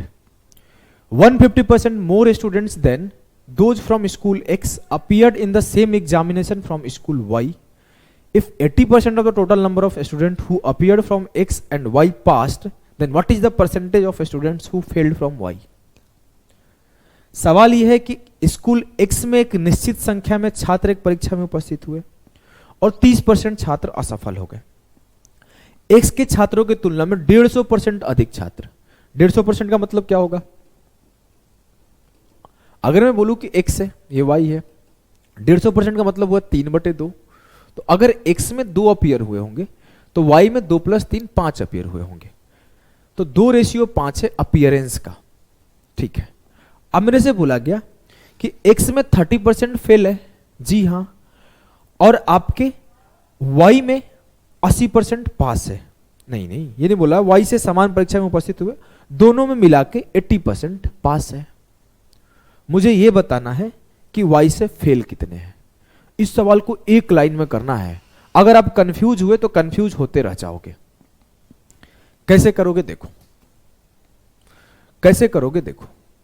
अगर मैं बोलूं कि X से पास कितने हुए, सर 30% फेल है तो पास 70% है। ओवरऑल पास कितने हैं? 80%। और जो X रेशियो Y था वो क्या था? 2:5। अब मेरे को बताना है कि Y से पास कितने हैं। 80 से 70 गया 10, 5 बराबर है 10 के, 2 बराबर होगा 4 के, 80 + 4, 84% आपका उत्तर आता, लेकिन नहीं आएगा। क्यों? क्योंकि 84% आपके पास है Y से। तो फेल कितने हैं सर? 16%। सर हम लोग क्यों पास पास निकाल रहे थे जब हम लोग सवाल पढ़े थे कि फेल निकालना है? हम लोग फेल पे काम करते हैं ना। अच्छा देखो, एक तरीका सिखाता हूं। इतना तो समझ गए कि 84% पास है तो 16% फेल होंगे, लेकिन अब इसको मैं थोड़ा सा और अच्छे से समझाता हूं। देखो, इसको मिटाता हूं। अब मैं अगर बोलूं कि सर मुझे निकालना क्या है? मुझे निकालना है फेल कितने हैं। अब ध्यान से देखो, एक चुटकी में सॉल्व होगा। 30% फेल है X में, जी हां। ओवरऑल फेल है कितने? सर ओवरऑल फेल कहां दिया है? ओवरऑल फेल दिया है 80% पास है टोटल में, तो ओवरऑल 20% फेल है। हां सर 20% फेल है। मुझे रेशियो पता है दोनों का, 2:5। 30 से 20 गया 10, 5 बराबर 10, 2 बराबर 4, 20 + 4 सॉरी 20 से 4 गया, 16% आपके फेल है। ये 30 बड़ा है तो ये 20 से छोटा होगा, ये 30 बड़ा है 20 से तो 20 से छोटा होगा, तो 20 minus 4 16%, 16% will be the correct answer. एक लाइन में ऐसे सवाल सॉल्व होते हैं, एक लाइन में, आपको बिल्कुल दिमाग नहीं लगाना होता है, बस आपसे जो पूछा है उस पर फोकस करो। मेरे से फेल पूछा गया तो मैं फेल पे फोकस करूंगा, मुझसे पूछा जाता कि पास कितने, मैं पास पे फोकस करता। ऐसे सवाल को ऐसे निपटाओगे तो आसानी से निपट जाएगा। आ जाओ नेक्स्ट सवाल को देखते हैं। नेक्स्ट सवाल भी सेम टाइप का है, आशा करता हूं आप इस सवाल को ना पॉज करके कर लोगे। अगर नहीं होगा ना तो भाई जानते हो बहुत पिटाओगे, बहुत बहुत बहुत पीटता हूं, याद नहीं है, भूल गए, एक बार कैमरा में घुस के बहुत मारा था एक को, फिर उसको मम्मी पापा भी मारे थे, उसके भैया भी मारे थे। इस सवाल को जल्दी करो। देखो सेम टाइप का सवाल है, वो मेंस का आया हुआ है, ये प्री का आया हुआ है। A certain number of students from school X appeared in an examination and 20% student fails. From school Y, 130% more student than that of school X. अब अगर X में 100 बच्चे हैं तो उससे 130% ज्यादा 230 बच्चे होंगे Y में। तो मुझे अगर X रेशियो Y लिखना हो तो मैं से लिख दूंगा 100 रेशियो 230, तो मन की चीज है 10 रेशियो 23, उसको लिखना थोड़ी है, ये मन की चीज है। आ जाओ, अब बोला है कि 130% more students than from school X appeared in the same examination. If 90% of the total number of student appeared from both the school pass, 90% दोनों से मिला के पास हो गए, तो what is the percentage of student from school Y who failed. तो school Y में कितने लोग फेल हुए। सवाल ये है कि एक्स से कुछ लोग अपीयर हुए, उसमें 20% लोग फेल हो गए। क्लियर है सर, 20% एक्स से फेल हो गए, लिख लिया। अगला लाइन बोला गया कि उससे 130% ज्यादा वाई से अपीयर हुए, मतलब अगर इससे 10 अपीयर होंगे तो इससे 13 ज्यादा 23 लोग वाई से अपीयर होंगे। और वाई से अपीयर होने के बाद कितने फेल हुए आपको बताना है, ठीक है बता दूंगा।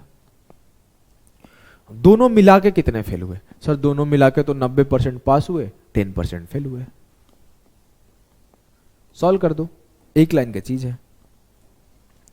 20 माइनस 10 10, 23 बराबर है 10 यूनिट, 10 किसके बराबर निकाल लो, 10 बराबर होगा एक, देखो आपको तेजी से कैसे करना है, 23 यूनिट बराबर 10, 1 यूनिट बराबर 10/23, 10 इंटू 10 100/23, 23 चौके 92, 4.9, 10 में लगभग 4.9 माइनस करो, 5 के आसपास आंसर आएगा। देख लेते हैं सॉल्व करके, मैं तेज कराया हूं। 4.2, 23 चौके 92। आओ मैं लिख के बताता हूं, ज्यादा अच्छे से आप समझोगे, लेकिन पेपर में जैसे बोला ना जल्दी जल्दी करते हैं तो इसे जल्दी जल्दी करना।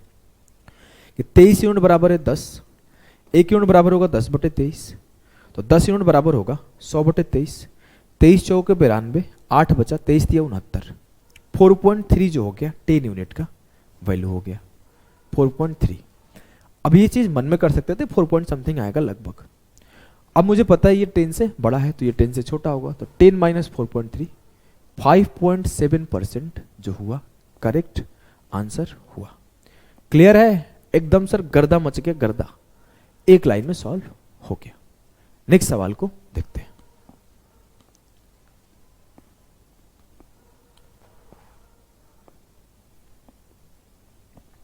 करने का कोशिश करो नेक्स्ट सवाल को। नेक्स्ट सवाल है, if the length of a rectangle is increased by 30% and the breadth of the rectangle increased by 10%, if initially perimeter of the rectangle increased by 15%, if initially perimeter of rectangle was 400 cm, then find the area of rectangle। यदि एक आयत की लंबाई को 30% से बढ़ा दिया गया, चौड़ाई को 15% से बढ़ा दिया गया, उनके परिमाप में, परिमाप क्या होता है सम, 15% से बढ़ गया, तो आपको बताना है अगर उनका परिमाप 400 था तो क्षेत्रफल क्या होगा। कर देते हैं। सर मैं लेंथ को बढ़ाया हूं 30% से, ब्रेड्थ को बढ़ाया हूं 10% से, ओवरऑल 15% से इंक्रीज है, 30 से 15 गया 15, 15 से 10 गया 5, 5/15, काटा तो मिला 1/3। अब ये जो 1 यूनिट है वो क्या है लेंथ है, और जो 3 यूनिट है वो क्या है ब्रेड्थ है, और जो पेरीमीटर होता है वो क्या होता है, परिमाप होता है 2 इंटू लंबाई प्लस चौड़ाई। ये सभी को पता है कि अगर मेरा ये रेक्टेंगल है, ये एल है, बी है, तो मेरा जो परिमाप होगा वो होगा 2 into L plus B. Clear ji sir. तो मेरे को 2 इंटू 1 प्लस 3, 2 चौकों के 8x किसके बराबर आया, ये बराबर आया 400 के। तो x किसके बराबर आया, x बराबर आया 8 पचे 40, 50 के। मुझसे पूछा गया क्षेत्रफल बताओ। क्षेत्रफल क्या होता है, लंबाई गुणे चौड़ाई। 3 इंटू 1 3x स्क्वायर। सर ये आप कर क्या रहे हो, 3 इंटू 50 का स्क्वायर 2500, उत्तर आ जाएगा 7500। सर आप ये कर क्या रहे हो, मेरे को थोड़ी बहुत चीजें नहीं समझ में आई। अच्छा अभी समझा दूंगा मैं। यहां तक तो समझ में आ गया होगा ना कि 2 इंटू 3 प्लस 1 8x बराबर 400 कैसे आया। जी सर। x बराबर 50 आने का मतलब क्या है, वो समझ गए। हाँ आप क्या करते हो ना, कई बार जल्दीबाजी में एरिया लिखने में 3 इंटू 1 3 गुणे 50 150 निकालने लगोगे, गलती हो जाता है। क्योंकि एरिया जो होता है ना उसका unit metre square centimetre square में होता है, और जो लेंथ होता है वो होता है मीटर सेंटीमीटर में। तो जो x है ना वो मल्टीप्लायर इस वजह से रखा हूं कि यहां पर x स्क्वायर से मल्टीप्लाई होना है, आप गलती ना करो, नहीं तो आप ऐसे करना पड़ेगा आपको। इसको लिख लिए होंगे तो कि अगर x बराबर 50 आया तो 1 यूनिट का वैल्यू 50, 3 यूनिट का वैल्यू 150, तो लेंथ मेरा 50 है, ब्रेड्थ मेरा 150 है, तो 50 इंटू 150 मेरा जो एरिया आएगा 7500 आएगा। चलो अगर मैं एक सवाल इसमें और पूछूं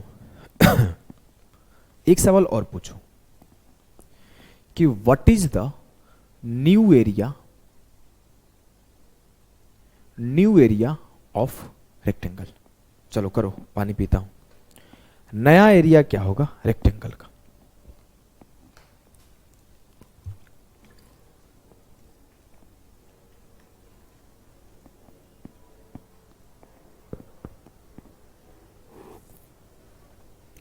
सर पुराना एरिया तो पता है 7500 होगा। जी हाँ। नया एरिया आपने पूछा, मुझे पता है लेंथ को 15% से बढ़ाया गया। हाँ। लेंथ को 30% से बढ़ाया गया। हाँ। ब्रेड्थ को 10% से बढ़ाया गया। हाँ। तो जो एरिया इंक्रीज होगा वो कितने परसेंट से होगा, एरिया इंक्रीज होगा sir 30 plus 10 plus 30 into 10 upon 100, 43% से। मतलब जो भी एरिया आया होगा उसका 143% नया एरिया होगा। एकदम सही बात है, क्योंकि मुझे पता है कि 2 नंबर का जो ग्रोथ है परसेंटेज में होता है, तो मैं ये फॉर्मूला लगाता हूं, तो मैं लगा दिया 30 प्लस 10 प्लस 300 बटे 100 कितना आया 43%। अब मुझे 43% से इंक्रीज किया गया, तो जो 100 था वो 143 हो गया, तो जो 7500 था वो 143% हो जाएगा। 2 जीरो से 2 जीरो खत्म, मल्टीप्लाई कर दो। मल्टीप्लाई तो करना है, हाँ कर देते हैं। पहले हम लोग क्या करते हैं 25 से कर लेते हैं, फिर 3 से कर लेंगे। 3 तिया 9, 14 तिया 42। अब इसमें 25 से कर लेते हैं। 25 9 225, 22 बचा, 25 दूना 22 और 25 दूना 50 और 22 72, 7 बचा, 25 चौके 100, 107, 10725। अगर नया एरिया पूछा जाता तो आंसर आता, लेकिन मेरा आंसर यहाँ पे 7500 होगा क्योंकि मुझसे रेक्टेंगल का एरिया पूछा गया है। अगर स्टेटमेंट पूछता कि find the new area of rectangle तो ये आंसर होता। क्लियर है जी सर, कोई दिक्कत नहीं। नेक्स्ट सवाल को देखते हैं।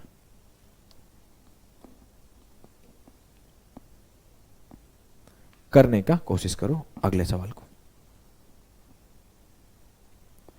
कौनो कष्ट, कौनो दुख, कौनो दर्द नहीं है ना, मजा आ रहा है ना, इस सवाल को करके बताओ। In a village consisting of p persons, x% can read and write, of the males alone y% and the females alone z% can read and write. Find the number of males in the village in terms of p, x, y, z. कैसे करोगे मेरे लाल, कैसे करोगे बताओ। ये तो कन्फ्यूजिया दिया x y z में, नहीं ऐसे कैसे। देखो मेरे गुड़िया, मेरे से बोला गया है p लोग थे वहां पे, ठीक है। अब अगला लाइन बोला गया कि उसमें पी लोगों में X% लोग लिख सकते हैं और पढ़ सकते हैं। जी हां, अगली चीज बोला गया कि उसमें से जो मेल है वो सिर्फ Y% पढ़ सकता है, मेल का ओनली Y%, और जो फीमेल है वो एलोन Z% पढ़ सकती है। तो मुझे मेल Y% पढ़ सकता है, फीमेल Z% पढ़ सकती है, दोनों मिला के X% पढ़ सकता है। लगा दो alligation, male Y%, female Z% और दोनों मिलके X%। Y माइनस X, यहां बोला गया कि Z is greater than Y, तो मुझे यहां ये गलती नहीं करना है। Z बड़ा है Y से, तो Z से माइनस होगा X और X से माइनस होगा Y। देखो ये कंडीशन दे दिया गया, उल्टा लिख दिया कंडीशन को। यहां कंडीशन दिया गया कि Z छोटा है Y से, Y बड़ा है Z से, तो Y बड़ा है Z से, इट मीन्स Y और Z के बीच में X होगा, तो Z छोटा होगा X से, तो यहां हो जाएगा Y माइनस X और यहां हो जाएगा Z X minus Z। Clear है ना क्यों हो रहा है? Y और Z के बीच में X आता है, Y जब बड़ा है Z से तो Y बड़ा होगा X से भी, और Z जो होगा X से छोटा होगा, तो हम लोग X से Z को माइनस करेंगे और Y से X को माइनस करेंगे। ये जो आएगा वो क्या आएगा? संख्या का रेशियो। और मुझसे बोला गया था टोटल P लोग हैं यहाँ पे, दोनों को जोड़ो। ये मान लो इस रेशियो में ये मेल का रेशियो है, ये फीमेल का रेशियो है, दोनों को जोड़ा, X minus Z plus Y minus X किसके बराबर होगा? P के। तो एक यूनिट किसके बराबर होगा? X से X खत्म, P बराबर एक यूनिट बराबर हुआ P upon Y minus Z। मुझसे पूछा गया है ना कि find the number of males in the village. Male कितने हैं? X माइनस Z, क्योंकि मेल को हम लोग यहां लिखे थे, तो X माइनस Z का वैल्यू होगा P into X minus Z upon Y minus Z। Option D will be the सही उत्तर ऑफ दिस सवाल। क्लियर है? एकदम क्लियर है सर, कोई दिक्कत नहीं है, कोई दुख नहीं है, कोई दर्द नहीं है, कोई पीड़ा परेशानी तो है ही नहीं मेरे लाल। आइए अब हम लोग पढ़ेंगे प्रॉफिट लॉस। अभी तक हम लोग ने परसेंटेज में हो सकता है कि वो मेल फीमेल का केस हो, बॉयज गर्ल्स का केस हो, सारे केसेस पढ़ लिए हैं, कोई दिक्कत नहीं हुआ। अब हम लोग पढ़ेंगे प्रॉफिट लॉस के।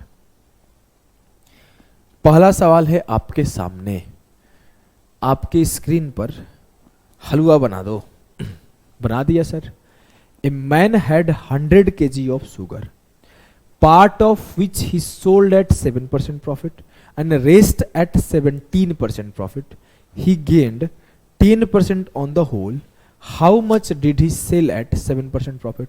एक व्यक्ति के पास 100 किलो चीनी है, ठीक है, इज्जत नहीं है, जिसका एक हिस्सा 7% लाभ पर और दूसरा हिस्सा 17% लाभ पर बेचा गया। एक हिस्सा को 7 पर, दूसरे को 17% पर। कुल मिलाकर साहब को 10% का लाभ हो रहा है। 17 से 10 गया 7, 10 से 7 गया 3। जो उनकी टोटल चीनी की संख्या है वो 7 और 3 10 यूनिट है, जिसमें 7% पर 7 यूनिट सेल हुआ है और 17% पर 3 यूनिट सेल हुआ है प्रॉफिट पर। मुझसे पूछा गया कि 7% पर कितना लाभ हुआ, तो ये मेरा क्वांटिटी का रेशियो है, 7 3 10 बराबर है 100 के, तो एक बराबर हो जाएगा 10, 70 और 30 होगा, 70 kg बेचा गया है। ऐसे इजीली निकल सकता था। अगर आपको सॉल्व करना है तो 7 3 10 बराबर है 100 kg, तो एक यूनिट बराबर होगा 10 kg, तो 7 यूनिट बराबर होगा 70 kg और 3 यूनिट बराबर होगा 30 kg।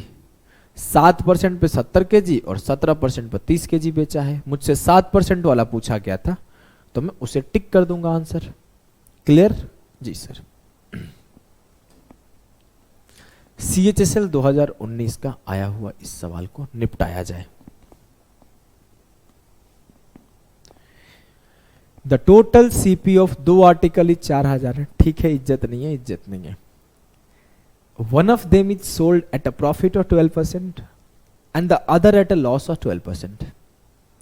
The overall gain in the transaction is 1.2%. The CP of the article for which there was a profit was. दो वस्तुओं का कुल क्रय मूल्य 4000 है, एक को 12% लाभ पर और दूसरे को 12% हानि पर बेचा गया। इस लेन देन में समग्र लाभ 1.2% है।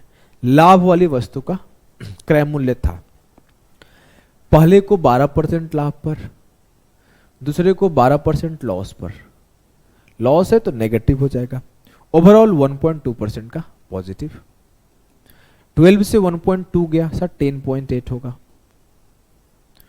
12 में 1.2 जोड़ दिया 13.2 होगा, क्योंकि मुझे पता है बड़े वाले से छोटे को घटाना होता है। 12 से 1.2 घटाया 1.8 आया, 1.2 से मैं माइनस किया -12 को, तो मेरा 13.2 आया। क्लियर है जी सर। अब मेरे को पता चला जो क्वांटिटी का रेशियो है, जो सीपी का रेशियो है वो ये है 13.2 से 10.8। मैं इसको काट लेता हूं एक बार, डेसिमल से डेसिमल उड़ा दिया। जी हाँ, 12 का पहाड़ा पड़ा, 12 9 108। अब मुझसे पूछा गया है the cost price of the article for which there was a profit. जिस पे प्रॉफिट हुआ है उसका सीपी बताओ, मतलब 11 का वैल्यू बताओ। 11 का मल्टीपल एक ही है, खत्म। चेक भी नहीं करूंगा ज्यादा। वैसे आपको अगर निकालना है टोटल सीपी कितना है, 11 + 9 20। 20 यूनिट का वैल्यू है 4000, 1 यूनिट का वैल्यू है 200, तो 11 यूनिट का वैल्यू है 11 × 2 100, 2200। अगर मुझसे पूछा जाता जिस पे लॉस हुआ वो कितने का था, तो 9 × 200 1800 आ जाता। क्लियर, एकदम क्लियर है सर, गर्दा मचा दिए। ठीक है, अच्छा नेक्स्ट सवाल को देखते हैं। सीजीएल मेंस का आया हुआ सवाल है।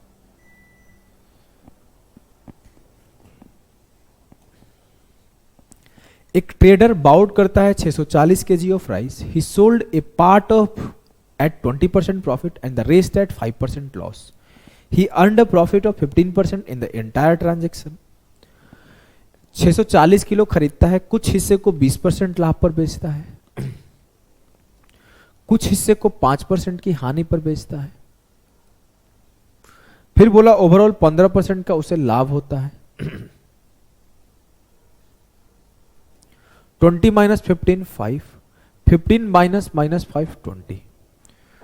जो साहब के क्वांटिटी का रेशियो आया वो 4:1 आया, और आप जल्दी जल्दी आए और 4:1 टिक कर दिए, और आप मिस्टेक कर दोगे बहुत भारी। आपको ये भारी मिस्टेक करना नहीं है। आपको क्या करना है, अगला लाइन पढ़ना है कि what is the ratio of the quantity of rice that he sold at loss of 5% to that the quantity that is sold at profit of 20%।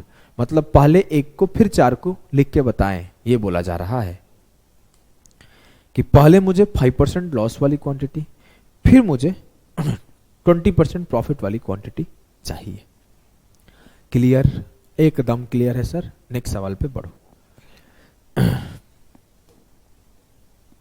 चलिए अगला सवाल है आपके सामने, आपके स्क्रीन पर। 20 pens and 16 pencil are purchased by a man for Rs 360. He sold the pens at 25% profit and pencil at 7/5 of its cost price. Find the price of pencil if he earns a profit of 120 at the end. मुझसे बोला गया कि 25% profit हुआ है pencil पर और 7/5 of its cost price हुआ है।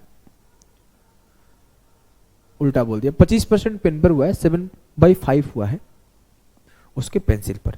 7/5 होने का मतलब क्या है कि 5 का था 7 पर बेचा गया, तभी तो 7/5 पर बेचा, तो 2 ज्यादा पर बेचा, तो 2 का प्रॉफिट हुआ होगा 5 के ऊपर। 2/5 × 100, 40% के फायदा पर सीधा सीधा बेचा है वो पेंसिल को। तो यहां पे ऐसे 40% लिखो ना, काहे कंफ्यूज आ रहे हो, हमको डराने का कोशिश किया जा रहा है, मुझे डराया गया। अगला लाइन मुझसे बोला कि if he earns a profit of 120 at the end, he overall 120 रुपए का फायदा कमाया है। 120 रुपए का फायदा किस पे कमाया है, 360 पर। तो 120 अपॉन 360 कितना हुआ, 1/3, 1/3 इंटू 100 सर 33.13%, 33 सही 1/3% का प्रॉफिट हुआ। तो 120 क्यों लिखे हो लाल? 33 सही 1/3% लिखो ना। ठीक है, लिख देता हूं। ये 33 सही 1/3% था। अब सवाल क्या है कि पेन को 25% लाभ पर, पेंसिल को 40% लाभ पर बेचा गया तो ओवरऑल मुझे 33 सही 1/3% का लाभ हुआ। इजी कर लेते हैं। ये 25%, ये 40%, ये 33 सही 1/3%, माइनस करो 8 सही 1/3%, माइनस करो 6 सही 2/3%। परसेंट नहीं तो रेशियो आता है ना, काट लो। 3 8 24 1 25, 3 6 18 2 20, 20/3 से 25/3 आया। 3 से 3 खत्म, 5 चौके 20, 5 5 25, 4:5 आया। एक जगह आप लोगों को दिक्कत हो सकता है कि हुआ हो, जब मैंने यहां से तेजी से घटा दिया 40 से 33 सही 1/3। एक क्लास है यूट्यूब पे भी पढ़ा हुआ है फ्रैक्शंस करके, उसको एक बार देख लेना। और ये परसेंटेज का भी फर्स्ट क्लास देखोगे तो समझ जाओगे। मैं सिखाया हूं कि अगर मेरे को 40 से 33 माइनस करना है, 33 सही 1/3, तो मैं इससे माइनस कर लूंगा 40 माइनस 34। 34 माइनस किया 40 से तो 6 आया। अब मुझे इस फ्रैक्शन को लिखना है तो 3 का तो 3 हमेशा नीचे आएगा। अब माइनस कर रहे थे तो 3 से 1 माइनस करके 2 लिख दो। 6 सही 2/3। इतना तेज मैं तभी लिख पाया क्योंकि मैं फ्रैक्शन में सिखाया हूं। अभी 4:5 क्या है? Cost price. सर 4 और 5 9 टोटल कॉस्ट प्राइस है, लेकिन आप तो बोले 360 रुपीज में बेचा गया। हाँ, तो 9 यूनिट बराबर है 360, 1 यूनिट बराबर है 40 रुपए। तो जो मेरे 40 गुणे 4 160 रुपए आए वो पेन्स के कॉस्ट प्राइस आए, और जो मेरे 5 × 40 200 रुपीज आए वो मेरे पेंसिल के कॉस्ट प्राइस आए। मुझसे पूछा गया है find the price of each pencil. अब 200 रुपए में कितने पेंसिल लाया हूं? 16 पेंसिल का प्राइस 200 रुपए है, तो एक पेंसिल का प्राइस 200/16 किया तो मेरे को मिला 16 एक कम 16 16 4 बचा 16 दूना 32 16 5 80 12.5 रुपये। मुझसे पूछा जाता कि पेन का बताइए, तो पेन का 160 रुपये सीपी था, 20 पेन का सीपी 160 था, तो एक पेन का 8 रुपये हो जाएगा। लेकिन पेंसिल पूछा गया तो 12.5 होगा। ऑप्शन ए बना के आंसर। चलो अगले सवाल पे चलते हैं।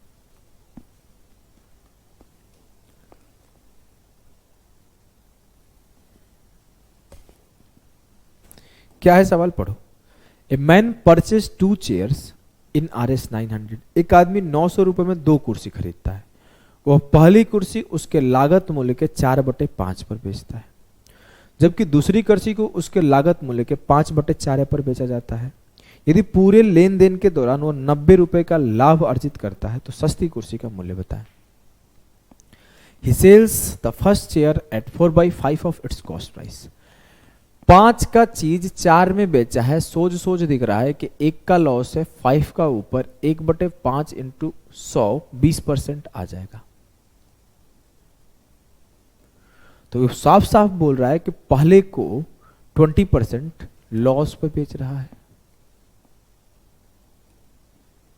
दूसरा वाला केस में बोल रहा है while the second chair is sold at 5/4। It mean second chair को 4 का आर्टिकल है उसे 5 में बेच रहा है, तो 1 का प्रॉफिट हो रहा है 4 के ऊपर। 1/4 का मतलब होता है 25%, तो दूसरे चेयर को 25% प्रॉफिट पे बेच रहा है। जी हाँ सर, दूसरे को 25% प्रॉफिट पे बेच रहा है। उससे ओवरऑल 90 रुपए का प्रॉफिट हो रहा है। किसके ऊपर? सर 90 रुपए का प्रॉफिट है 900 के ऊपर। 90/900 गुणे 100, 2 0 से 2 0 खत्म, 9 से 9 खत्म। कितने परसेंट का प्रॉफिट है? टोटल 10% का प्रॉफिट है। जब एक को 20% लॉस पर दूसरे को 25% प्रॉफिट पे बेचा तो ओवरऑल उसे 10% का प्रॉफिट हुआ। मुझसे बोला गया चीपेस्ट पेयर का, चीपर चेयर का वैल्यू बताना है, कॉस्ट प्राइस बताना है। 25 माइनस 10 15, 10 माइनस माइनस 20 30 हो जाएगा।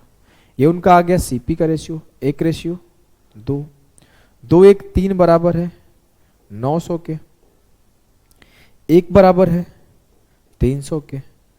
1 यूनिट का वैल्यू 300 हो गया, तो 2 यूनिट का वैल्यू क्या होगा, 2 × 3 600। मुझसे पूछा गया सस्ता वाला का बताना है, तो सस्ता वाला 300। क्लियर है, एकदम क्लियर है सर, कहीं पे भी कोई कंफ्यूजन नहीं है। नेक्स्ट क्वेश्चन को देखें, चलिए देखते हैं। फिर से एक हलवा सवाल जिससे आप कॉन्सेप्ट समझ पाओ। कॉन्सेप्ट का वही है, आसान है, चलो कर लेते हैं। इन what ratio should coffee powder costing 2500 पर KG B mixed with coffee powder costing 1500 पर KG so that the cost of the mixture is 2250। अब एक 2500 का खरीदा, एक 1500 का खरीदा, मिला दिया, 2250 का बेच दिया, क्या होगा, रेशियो बताना है। ऐसे सवाल तो पहले से ही करा रहा हूं। 2500 यहां हो जाएगा 1500, यहां हो जाएगा 2250, इधर माइनस किया 250, इधर माइनस किया 750, रेशियो आया 3:1। ये तो आसान सवाल है, इसमें मुझे नहीं लगता कि समय देने लायक है कि अगर एक 2500 खरीदा, एक 1500 खरीदा, दोनों को मिलाकर 2250 का बेच दिया, तो मिलाया गया होगा 3:1 में। ये आसान है, इस पर मैं रुकूंगा नहीं। लेकिन ये देखो, ये टियर 2 का है वो सवाल है, इज्जत है भाई, सर्च करके देख लेना।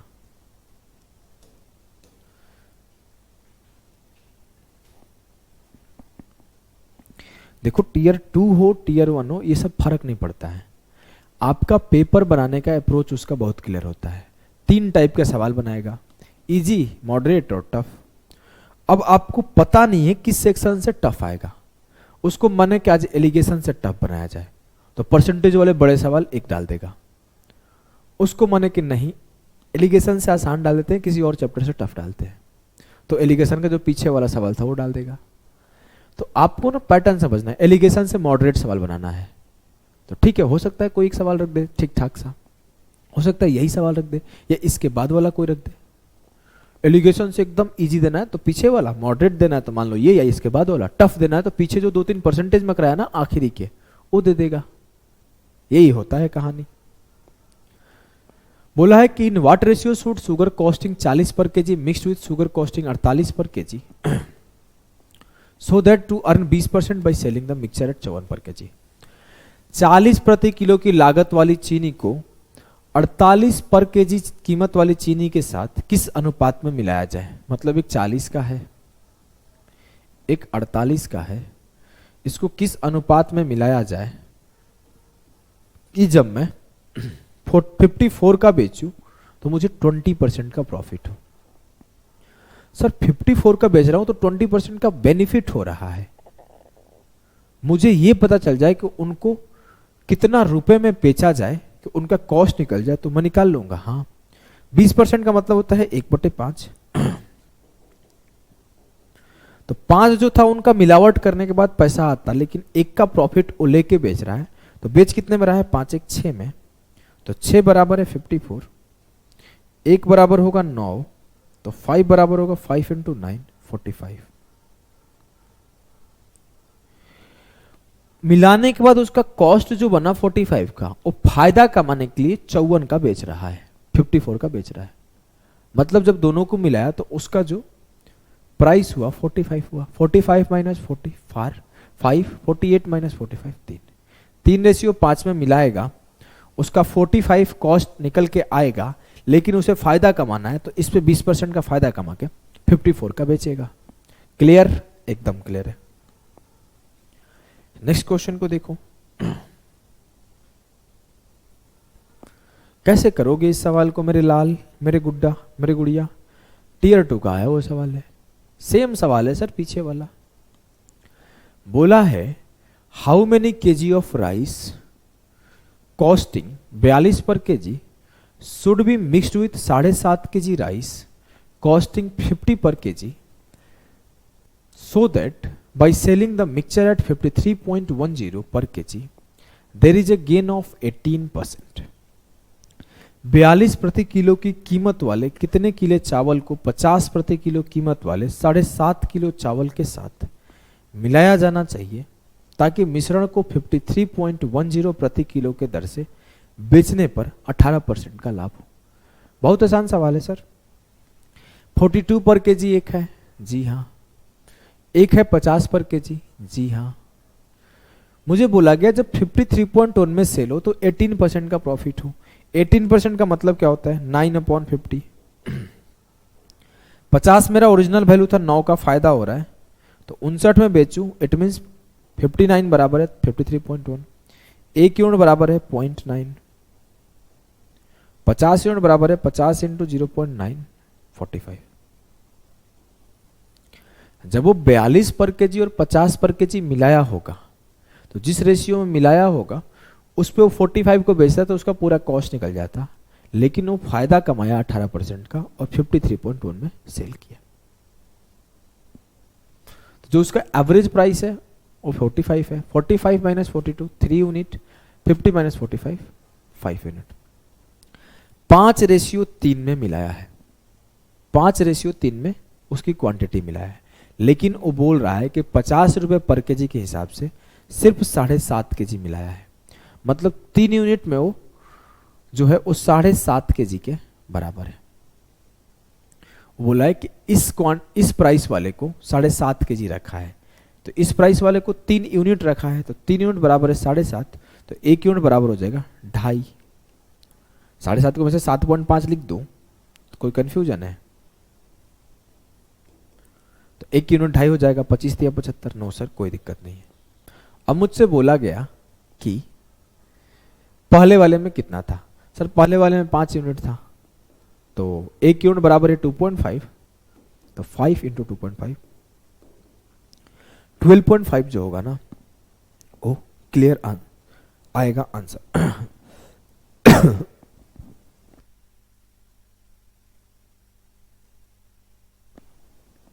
सही है जी सर। आ जाओ नेक्स्ट सवाल को देखते हैं।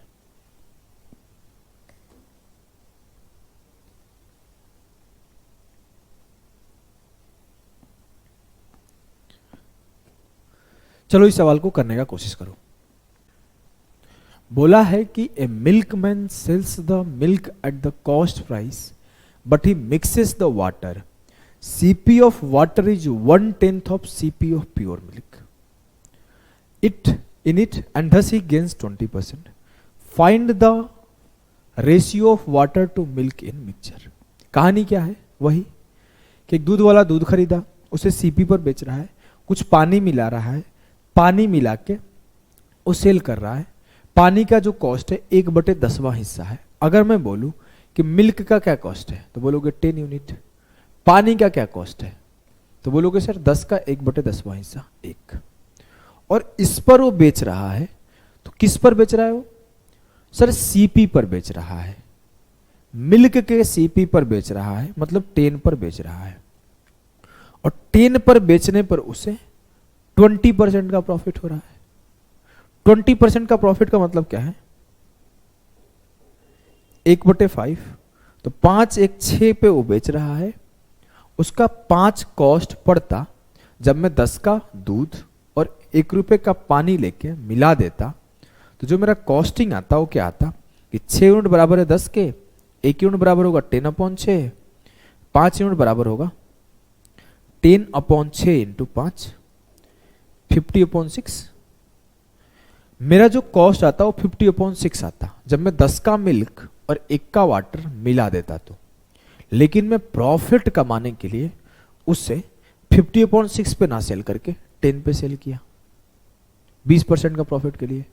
तो जो मेरा मिला के आया था क्या आया था? 50/6।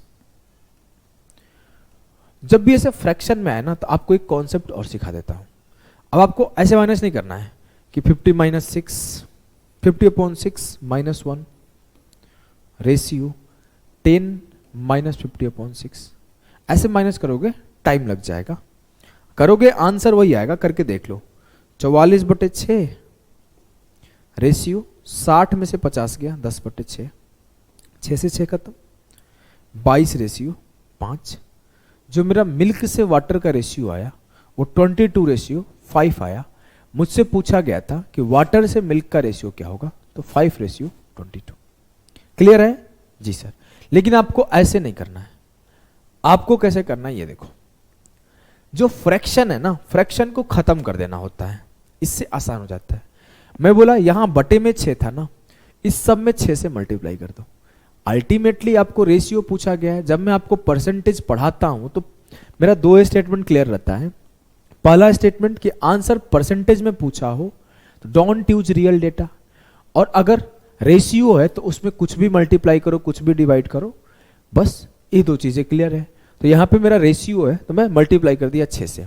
6 से जैसे मल्टीप्लाई किया क्या हुआ, 6 10 60, ये 6 से कम 6, और ये 6 से 6 खत्म 50। 60 - 50 10, 50 - 6 44। काट लिया 22:5। Option A will be the सही उत्तर। क्लियर है, एकदम क्लियर है सर। वही वाला सवाल है जो पीछे अभी तक हम लोग करते आ रहे थे कि इतना परसेंट बढ़ा दिया, जितना होना चाहिए था उससे ज्यादा प्रॉफिट के लिए बेचा है। कुछ अलग कॉन्सेप्ट नहीं है, कॉन्सेप्ट वही है, कोई भी अलग कॉन्सेप्ट नहीं है। एक सवाल और करते हैं। डिजॉनेस्ट मिल्कमैन का कॉन्सेप्ट है। क्या है मेरे लाल, मेरे गुड्डा, मेरे गुड़िया, कि एक आदमी परचेज करता है मिल्क 25 रुपया litre and adds water costing 5 रुपया लीटर इन इट। एक आदमी 25 रुपये लीटर के दर से दूध खरीदा और 5 रुपये लीटर के हिसाब से पानी खरीदा और दोनों को मिला दिया। He marks the mixture at a cost of 10% more than milk. वह मिश्रण को शुद्ध दूध से 10% अधिक लागत पर चिन्हित करता है। मतलब अगर दूध का लागत 25 है तो इससे 10% अधिक चिन्हित किया तो 11/10 उसको मार्क किया। जी हाँ, if he sold the mixture at the marked price he gets a profit of 35%। अगर वो इस प्राइस पे सेल करता है तो उसे 35% का प्रॉफिट होता है। 35% का मतलब क्या है, 7/20। 20 उसका ओरिजिनल कॉस्ट प्राइस आता दोनों को मिलाने के बाद, लेकिन वो 7 फायदा कमाया। मतलब जो ये बराबर है वो 27 के बराबर है। मुझे किसका वैल्यू निकालना है, 20 का। तो 1 यूनिट बराबर होगा 20 यूनिट, सीधा निकाल लेते हैं। 20 यूनिट बराबर होगा 25 × 11/27। नीचे 10 था 270 लिख लेते हैं, गुणा 20। ये मेरा क्या हुआ, ये मेरा कॉस्ट हुआ। जिस कॉस्ट पे वो अगर बेचेगा तो उसको ना ही प्रॉफिट होगा ना ही लॉस होगा। जैसे मैं 10 का खरीदा, मैं 15 खरीदा, मिला के इतने पे बेच दिया, काम खत्म।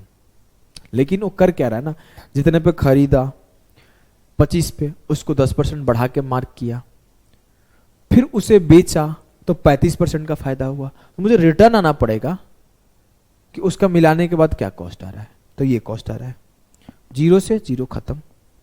25 दूना 50 × 11, 550/27। सब में 27 से मल्टीप्लाई कर दो। 27 × 5 135, 27 × 25 675 और गुणे 27। ये इतना तेज कैसे मल्टीप्लाई किया, तो 26 - 1 था और एक 26 + 1 था, तो 26 का स्क्वायर 676 - 1 675 मिल्क हो गया, 135 वाटर हो गया और 550 मेरा मिलाने के बाद उसका प्राइस हो गया। 675 से 550 माइनस करो, कितना आएगा, काटो ने इसको, यहां पे सीधा सीधा लिख लेते हैं। 675, 5 7 से 5 गया 2, 6 से 5 गया 125 और 550 से 135 माइनस करो तो 15 और 4 415। 5 से काटा 83, 5 से काटा 25, 83:25 जो आया, मिल्क रेशियो वाटर आया। क्लियर है, एकदम क्लियर है सर। बहुत ही तगड़ा सवाल था, हवा में उड़ गया एलिगेशन से।